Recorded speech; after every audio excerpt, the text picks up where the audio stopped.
Assalamualaikum teman-teman. Baik, kali ini aku akan bertanya kepada keponakan aku, dia dukung Israel apa Palestina. Ibnu dukung Israel apa Palestina? Palestina. Oke, dukung Palestina. Anak sekecil ini aja ngerti, dukung Palestina. Kalian gimana? Jika kalian melihat video ini di tanggal 22 Mei 2021, itu artinya adalah Israel dan Palestina sudah melakukan gencatan senjata dan bahkan mereka sudah berdamai sementara. Dan video kali ini aku bukan membahas tentang bagaimana ceritanya Israel dan Palestina itu bisa berdamai. Tapi kali ini aku akan bercerita tentang sejarah awal mula konflik Palestina dengan Israel itu seperti apa.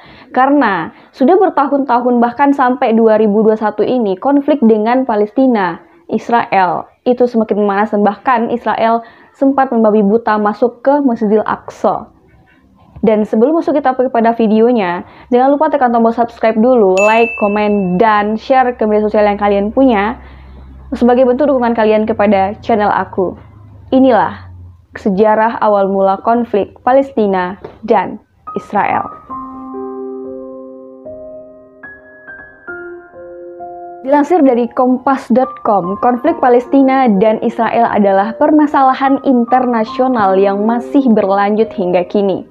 Problematika antara Palestina dan Israel dipicu oleh perebutan kekuasaan wilayah. Sejarah kawasan Palestina dalam buku Sejarah Timur Tengah Jilid 2 tahun 2013 karya Isawati, kawasan Palestina pada masa lalu dikenal sebagai Kanaan, Yudea, dan Tanah Suci.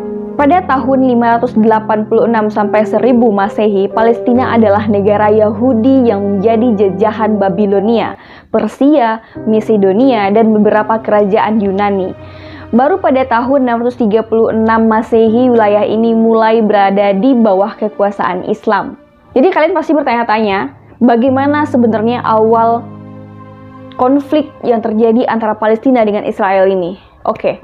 Kali ini aku akan menjawab bahwasanya awal konflik Palestina dan Israel terjadi pasca Perang Dunia Pertama, di mana Inggris sebagai pemenang Perang Dunia Pertama memberikan wilayah kepada bangsa Yahudi melalui deklarasi Balfour di tahun 1917. Dan dari peristiwa ini, bangsa Yahudi menganggap bahwa kawasan Palestina adalah tanah air mereka. Dalam buku Timur Tengah, dalam pergolakan 1982 karya Kirdi Dipoyudo, masyarakat Islam Palestina menganggap bahwa Inggris memaksakan pendirian negara Yahudi di kawasan Palestina yang bertentangan dengan keinginan mayoritas masyarakat Palestina itu sendiri. Dan selain itu, masyarakat Palestina juga menganggap bahwa negara-negara Barat berusaha untuk menyelesaikan masalah pengungsi Yahudi di Eropa dengan merebut wilayah di negeri Arab. Pada 23 sampai 29 November 1947, PBB mengadakan sidang terkait permasalahan Palestina. Dari sidang tersebut keluarlah sebuah resolusi yang berisi pembagian wilayah Palestina bagi Yahudi dan Muslim. Namun, resolusi tersebut ditolak oleh pihak Muslim karena mereka menuntut seluruh wilayah Palestina. Dalam perang ini, Yahudi Israel mampu mengalahkan Islam Palestina dan menggagalkan pendirian negara Palestina. Kekalahan tersebut menimbulkan banyak kerugian bagi masyarakat Islam Palestina. Mereka terpecah menjadi beberapa golongan dan mayoritas wilayah Palestina dikuasai oleh Yahudi Israel. Sehingga pada tahun 1964, perjuangan Islam Palestina kembali muncul dengan didirikannya Palestine Liberation Organization atau PLO yang bertujuan untuk mendirikan negara Palestina yang berdaulat melalui perang maupun diplomasi. PLO aktif dalam melakukan perlawanan gerilya kepada seluruh penduduk Israel. Selain itu, mereka juga berusaha menggalang dukungan dari negara-negara Muslim Arab dan internasional dalam forum PBB. Perjuangan PLO dan Islam Palestina mendapatkan hasil pada 15 November 1988 dengan proklamasi kemerdekaan Palestina. Proklamasi tersebut mendapat pengakuan dari 20 negara dunia termasuk Indonesia. Dan kita masih ingat beberapa minggu lalu Zionis Israel melakukan penyerangan kepada Masjidil Aqsa. Masjidil Aqsa menjadi lokasi bentrok Israel dan Palestina terbaru sejak Sabtu tanggal 8 bulan Mei 2021 kemarin. Sudah 2 malam Masjid Al-Aqsa diserang dan membuat lebih dari 200 orang Palestina terluka akibat tindakan polisi Israel. The Independent pada Minggu 9 Mei 2021 memberitakan aparat menindak massa dengan peluru karet, granat kejut, dan juga pemukulan. Dari artikel yang diunggah pada Senin tanggal 10 Mei 2021 itu dikatakan bahwa keputusan polisi Israel membarikade area tersebut tempat duduk di luar gerbang Damaskus pada awal Ramadan memicu ketegangan awal, dan ekspansi pemukiman Israel di tepi barat Palestina juga terjadi pada tingkat yang belum pernah segencar ini sebelumnya. Lalu ada masalah di Sheikh Jarrah, kawasan Yerusalem Timur, di mana keluarga-keluarga Palestina bertarung di pengadilan. Untuk apa? Untuk mempertahankan rumah mereka dari para pemukim Yahudi yang ingin merebutnya. Keluarga Palestina yang mengklaim tanah tersebut secara historis adalah milik mereka. Tetapi, menurut orang Yahudi, tanah itu dimiliki asosiasi agama mereka sejak tahun 1948. Yang nggak adilnya kayak gini. Dalam Undang-Undang Israel tahun 1970 mengizinkan bahwa Yahudi mengklaim kembali tanah dan properti di Yerusalem.